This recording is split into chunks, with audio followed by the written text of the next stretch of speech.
ഒരു ചെറിയ കഥ പറഞ്ഞിട്ട് തുടങ്ങട്ടെ. Yes, ready.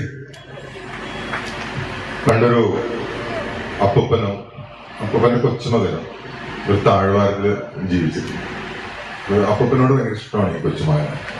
അപ്പൂപ്പൻ ചെയ്യുന്നതൊക്കെ ഈ കൊച്ചുമകൻ അനുകരിക്കും. അപ്പൂപ്പ വൈകുന്നേരങ്ങളിൽ ഭഗവത്ഗീത എടുത്ത് വായിക്കാം. ഇപ്പൊ കൊച്ചുമോനും അപ്പൂപ്പൻ കാണിക്കുന്നത് കണ്ടിട്ട് ഭഗവത്ഗീത എടുത്ത് ഇങ്ങനെ വായിക്കാൻ തുടങ്ങി.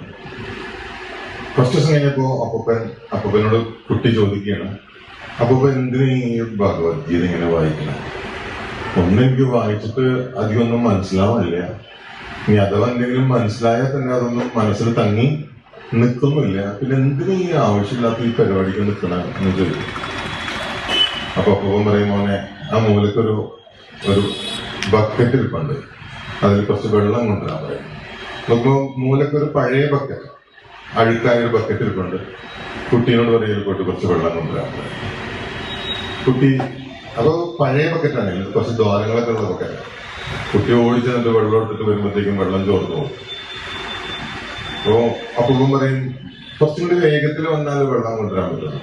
കുറച്ചും കൂടി വേഗത്തിൽ വരും, അപ്പോഴത്തേക്കും വെള്ളം വീണ്ടും തീരും.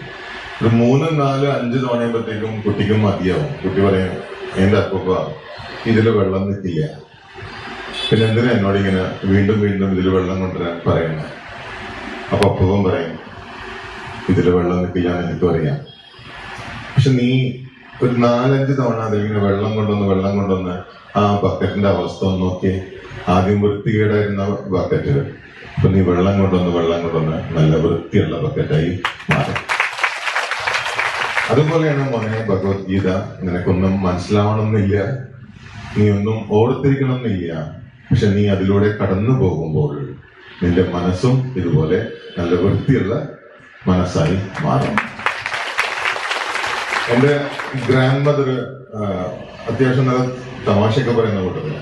അപ്പൊ ഗ്രാൻഡ് മദർ ഈ പറഞ്ഞ പോലെ ഖുറാൻ ഇരുന്ന് വായിക്കും വൈകുന്നേരങ്ങളിൽ. വായിക്കാൻ അറിയാമെന്നല്ലാതെ അറബിയിൽ അതിന്റെ അർത്ഥമൊന്നും അറിയില്ല. എന്താണ് ഈ വായിക്കണമെന്നൊന്നും പുള്ളിക്കാർക്ക് അറിയില്ല, പക്ഷെ വായിക്കാൻ അറിയാവുന്നതുകൊണ്ട് ഇരുന്നിട്ട് ഇങ്ങനെ ഒരു ആചാരം പോലെ ഇങ്ങനെ വായിക്കും. വളരെ ആദരവോടെ ബഹുമാനത്തോടെ ഇരുന്നിങ്ങനെ വായിക്കും. വൈകുന്നേരത്തെ നിസ്കാരമൊക്കെ കഴിഞ്ഞിട്ട് ഇരുന്നിങ്ങനെ ഖുറാൻ വായിക്കും. അപ്പൊ എന്താ വായിക്കണമെന്നൊന്നും അറിയില്ല കേട്ടോ, വായിക്കാൻ അറിയാമെന്ന് മാത്രം.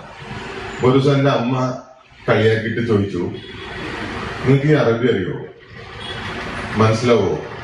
വായിക്കാൻ അറിയാമെന്നല്ലാണ്ട് നിങ്ങൾക്ക് വായിച്ച വല്ലതും മനസ്സിലാവോ? അപ്പൊ അമ്മ പറഞ്ഞു, ഇല്ല, എനിക്ക് മനസ്സിലാവില്ല.